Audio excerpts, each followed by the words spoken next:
Hi, I am Dr. Priyanka Kamawat and I welcome you all in my YouTube channel. I used to get so many questions regarding hair fall, especially from boys and men. जैसे कि बालों की density का कम होना, मांग का चौड़ा होना, बालों का बीच में से टूटना, बालों का पतला होना और गंजापन यानी कि एलोपेशिया।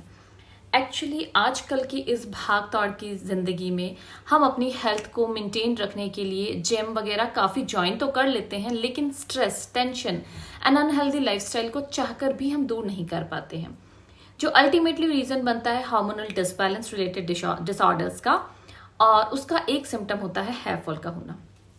तो इसलिए आज मैं आप सबके साथ ये डिस्कस करने वाली हूँ कि हेयर फॉल को ट्रीट करने का एवरी पॉसिबल ट्रीटमेंट स्पेसिफिकली ये मेरे उन सभी मेल फॉलोअर्स के लिए है जो काफ़ी लंबे समय से बालों की डेंसिटी कम होने को लेकर परेशान रहते हैं।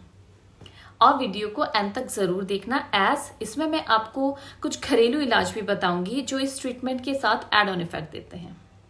सबसे पहले आपको ये जान लेना ज़रूरी है कि बालों को लगातार बालों के झड़ते रहने से होने वाली एक बहुत बड़ी समस्या है गंजापन, या जिसे हम एलोपेशिया भी कहते हैं। So what is alopecia? अगर एक दिन में आपके 100 से ज़्यादा बाल झड़ते हैं और फिर वो समय के साथ वापस भी नहीं आते हैं, या फिर बंच ऑफ हेयर्स को जब आप पुल करते हैं तो आपके हाथ में लगभग 4 से 5 बाल हर बार आए, तो इसे moderate to severe hair fall की कैटेगरी में हम रखते हैं। एलोपेशिया दो तरह का होता है, एक वो जो परमानेंट होता है जिसे कि हम सिकाट्रिशियल या स्कारिंग एलोपेशिया कहते हैं।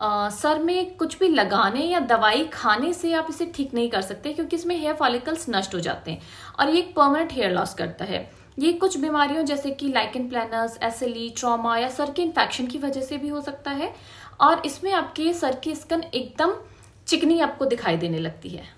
दूसरे टाइप का एलोपेशिया होता है टेम्परेरी एलोपेशिया, जिसे हम नॉन सिकाट्रिशियल एलोपेशिया कहते हैं, जैसे कि एंड्रोजेनिक जो मेल पैटर्न हेयर लॉस होता है, एलोपेशिया एरियाटा यानी कि patchy hair loss in your head और sometimes in your beard as well, telogen effluvium जो कि ज्यादातर किसी क्रोनिक इलनेस, आफ्टर प्रेगनेंसी या कुछ मेजर सर्जरीज के बाद होने वाला हेयर लॉस होता है, और इसे ठीक किया जा सकता है क्योंकि इसमें हेयर फॉलिकल्स प्रिजर्व रहते हैं। Let's see the common causes which I haven't yet talked about for this hair fall. Hair loss ज्यादातर प्रोलॉन्ग इलनेस से, हार्मोनल इम्बैलेंस जैसे कि थायराइड, डायबिटीज, एंड्रोजन या nutritional deficiency like vitamin B, zinc, iron, other minor elements की deficiency से हो सकता है। उसके अलावा आपने अगर सडन वेट लॉस किया है, if you are in distress, stress और डिप्रेशन की वजह से भी हो सकता है। अगर आप मेडिसिन पे हैं कुछ जैसे कि OCs, steroids, anti cancer medicine and anti epileptics ले रहे हैं, तो भी हेयर फॉल देखा जा सकता है। Let's see step by step treatment of hair fall. Step 1, सबसे पहले आपको स्टार्ट कर देना है मिनॉक्सिडिल सोल्यूशन का application, which should be at least 5% in strength daily if you are a beginner, and use 10% if you have already used 5% for at least 6 months. And how to apply minoxidil, that has already been discussed in one of my previous videos, and you can find it above anywhere in the video in the I button.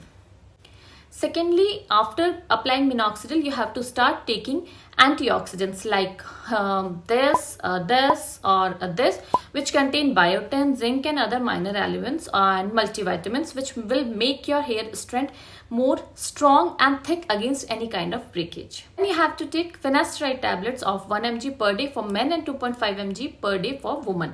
Please note that do not use if you are pregnant or if you are planning to for a pregnancy. Add cysteine supplements of around 500 mg per day, those who wants luster and shine in their hairs, और जो कुछ extra करने के लिए हमेशा जिन्हें अच्छा लगता हो। एक और सीक्रेट बताऊं मैं आपको इसका कि एल-सिस्टीन बॉडी में जाकर ग्लूटाथायोन बनने में हेल्प करते हैं, which is also known as mother of antioxidants, और ये स्किन को गोरा और चमकदार भी बनाते हैं। अगर यहाँ तक भी बात ना बने और आपको लगे कि आप एडिशनल उसके साथ साथ मिनॉक्सिडिल के साथ साथ डर्मा रोलर का भी यूज आप अपने हेयर्स में कर सकते हैं। On the higher side, taking PRP sessions every month, जिसमें कि डॉक्टर आपका 8 से 10 ml का अराउंड ब्लड लेकर उसे सेंट्रीफ्यूज करके प्लेटलेट रिच प्लाज्मा जो है वो निकालकर और आपके हेड के अंदर उसको इंजेक्ट करते हैं, ताकि आपके नए बाल जो है वो ग्रो करे और जो बाल ऑलरेडी हैं वो लॉन्गर एंड स्ट्रॉन्गर बने। And last but not the least, hair transplantation, which is not only unpredictable but also very costly treatment. So I personally do not recommend that. Let's see the home remedies. इसमें मैं आपको आंवला खाना, हरी सब्जियां या fruits वगैरह खाना ये नहीं बताऊंगी, क्योंकि ये सब आपको ऑलरेडी पता होगा. इनफैक्ट मैं आपके साथ वो चीज डिस्कस करूंगी जो स्पेसिफिक है और जिससे वाकई में असर होता है. First, use 3 to 4 drops of rosemary essential oil. Mix it with any of your hair oil just 2 hours before washing your hairs. उसके अलावा आप यूज कर सकते हैं fermented rice water wash for your hairs. इसको लगाने से आपके बाल बहुत अच्छे शाइनी भी हो जाते हैं और ग्रो भी बहुत जल्दी करते हैं. आप यूज कर सकते हैं अलसी के बीज, जिन्हें आप बॉईल करके जो जेल बचेगा छानने के बाद भी, उसे आप नहाने से 2 घंटे पहले अपने बालों में लगाएं और फिर उसको बालों को वॉश कर लें. इससे आपके बाल बहुत जल्दी लंबे भी होने लगेंगे. Other than that, use aloe vera gel after washing your hairs in place of your hair serum. ये आपके बालों के स्ट्रैंड को ताकत देता है और बीच में से बालों के टूटने को रोकता है. आई होप ये वीडियो आपके लिए हेल्पफुल होगा और आप भी मुझे कमेंट सेक्शन में कमेंट करके जरूर बताइएगा अगर आप किसी और रेमेडी के बारे में जानते हैं जो कि आपके लिए वाकई में काफी इफेक्टिव है. So use it first and then thank me later. Be knowledgeable, be beautiful. Thank you.